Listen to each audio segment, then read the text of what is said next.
Mutual fund के CEO Tahir बादशाह जुड़ गए हैं। ताहिर जी, गुड मॉर्निंग।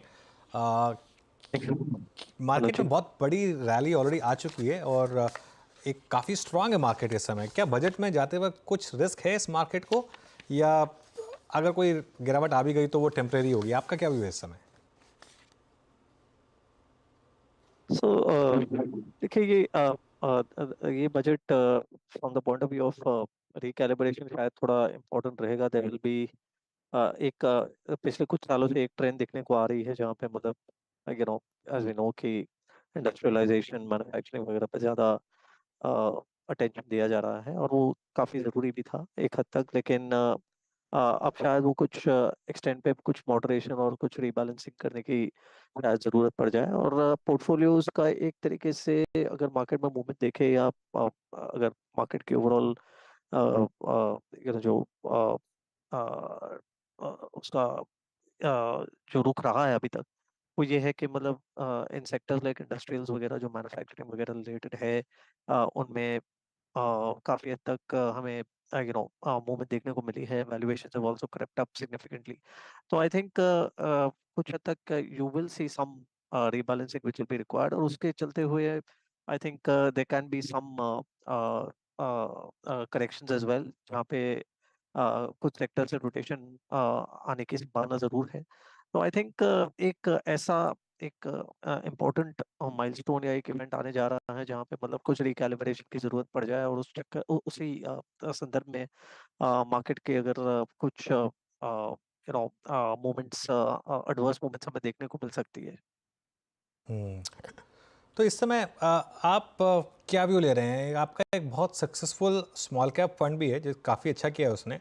स्मॉल कैप्स में जिस तरीके की रैली हुई है उसके बाद यहाँ पर क्या व्यू बन रहा है? आई नो कि ये एक एज इसमें बॉटम अप पर ज़्यादा ध्यान दिया जाता है, लेकिन ओवरऑल अब क्या थीम्स काम करेंगी? कहाँ आपको लगता है थोड़ा पैसा ले लेना चाहिए?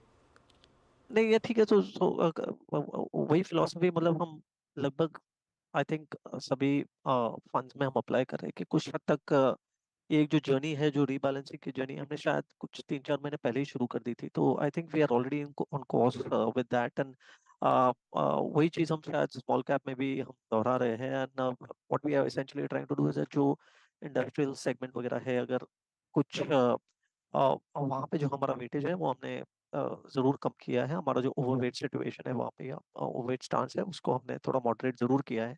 और कुछ हद तक पोर्टफोलियो में रीबैलेंस करने की या एक एक एक एक बैलेंस लाने की हमने कोशिश की है, जहाँ पे try to accommodate other sectors, जैसे कि फॉर एग्जांपल थोड़ा टेक हो गया, या शायद for example even consumption related जो है उनको थोड़ा हमने ज़्यादा महत्व दिया है पिछले कुछ वीक्स में या कुछ महीनों में। तो आई थिंक स्मॉल कैप की ओवरऑल एक्साइटमेंट अभी भी है, और बॉटम अप अपॉर्चुनिटी जैसे आपने कहा कि आती रहती है सामने। लेकिन we have to be careful. We have to एक एक हद तक पोर्टफोलियोज में एक कंसंट्रेशन या एक एकदम पोलराइजेशन लाने से हम शायद थोड़ा हिचक रहे हैं। We don't really want to make the portfolios very polarised. And एक तरीके का बैलेंस अगर आ जाए तो I think then it will be easy to navigate all kinds of market conditions.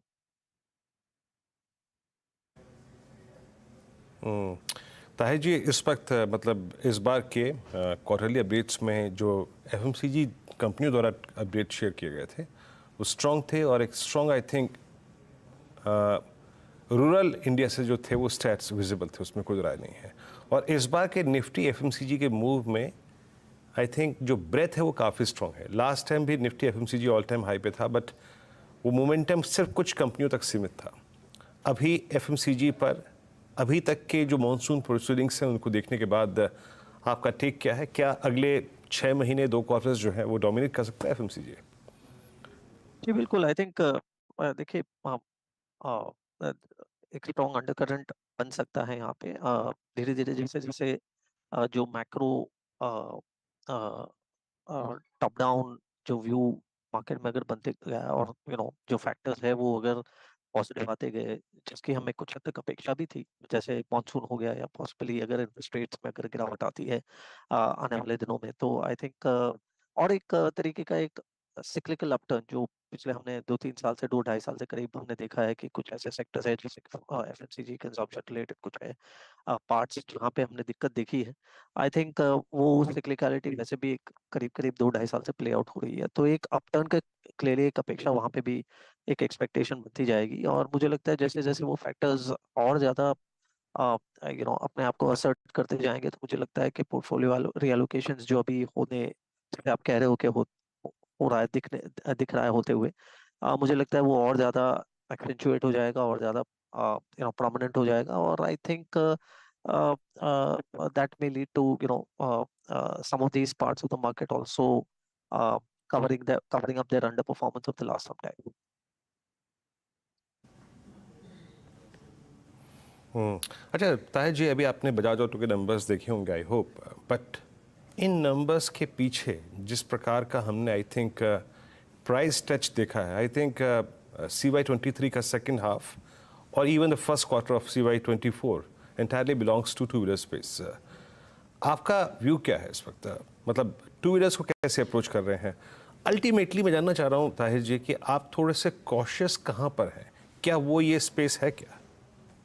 I think so, I mean ये एक ऐसा स्पेस है जहाँ पे हमने हमारी अच्छी खासी पोजीशनिंग रही है पिछले कुछ समय से, और काफी अच्छा हमें फायदा भी हुआ है इन आवर पोर्टफोलियोज। लेकिन मुझे लगता है कि देखिए, ये जो रूरल की स्टोरी है या कंजम्पशन रिलेटेड जो रिकवरी की स्टोरी है, वो शायद शुरुआत ही टू व्हीलर से हुई, एंड आई थिंक टिपिकली हम कहते आ रहे हैं कि मतलब जनरली वो एक अच्छा एक लीड इंडिकेटर हुआ करता है। तो मुझे लगता है कि वो उसकी शुरुआत हो गई, और अब जैसे जैसे और मसले हल हो रहे हैं, या फैक्टर्स जो इम्पोर्टेंट है रूरल रिकवरी के लिए, वो सामने आते जा रहे हैं, तो मुझे लगता है कि बाकी सब जो सेगमेंट्स है रूरल मार्केट के, उनमें उनमें थोड़ा एक्साइटमेंट या अपसाइड हम देखने को हमें मिल सकता है। तो मुझे लगता है कि एक अच्छी शुरुआत टू व्हीलर से हुई, वहाँ एक अच्छा आउट परफॉर्मेंस वगैरह आया है। एज आपने बताया कि रिलेटिव टू अर्निंग्स ग्रोथ, वहाँ पे वैल्यूएशंस की भी एक एक्सटेंशन हुई है, और मुझे लगता है कि अब शायद एक समय आ गया है जहाँ वहाँ से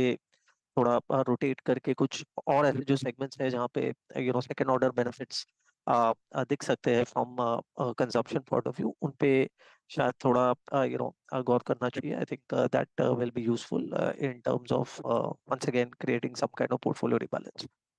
ओके, ताहिर जी, आईटी पर अब क्या व्यू बन रहा है, क्योंकि मार्केट तो पॉजिटिवली रिएक्ट कर रहा है सारे नंबर्स को, स्टॉक्स चल चुके हैं काफ़ी, और कमेंट्री भी आ रही है कि शायद worst is over. So Anu ji, again this is a sector जहाँ पे मेरा ये ऐसा ओपिनियन रहा है कुछ समय से, पिछले 1 आध 2 महीने से, कि I think this is a sector जिनको एक रिकवरी पाथ की पॉइंट ऑफ व्यू से मुझे हमें देखना चाहिए। आई थिंक पिछले 2023 की अगर बात करें, तो actually the whole year was spent debating and discussing के अमेरिका और शायद जुड़े हुए रीजन्स में can we see a recession, और वो जो डिस्कशन डिबेट वगैरह था, वो वैसे भी it's not on the table. And अब बातें इस बात की हो रही है कि how strong can the growth be in some of these countries, and I think अगर इस तरीके का ग्लोबल स्टेबिलिटी एंड रिकवरी की अगर हम अपेक्षा कर सकते हैं, या एक कॉन्वर्जेशन उस तरफ जा सकता है, तो I think tech as a sector will be exciting.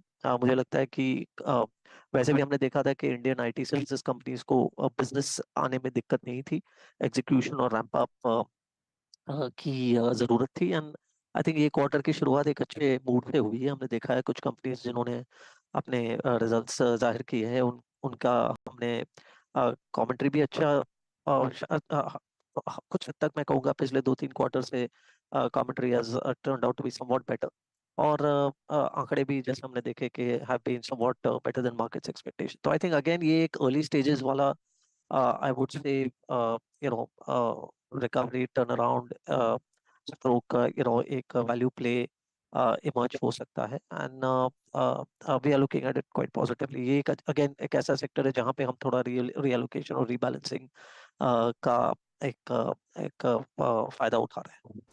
Okay, चलिए ताहिर जी, बहुत बहुत शुक्रिया आज हमारे साथ जुड़ने के लिए और हमसे बात थैंक यू करने वेरी के मच। लिए। ओके, चलिए।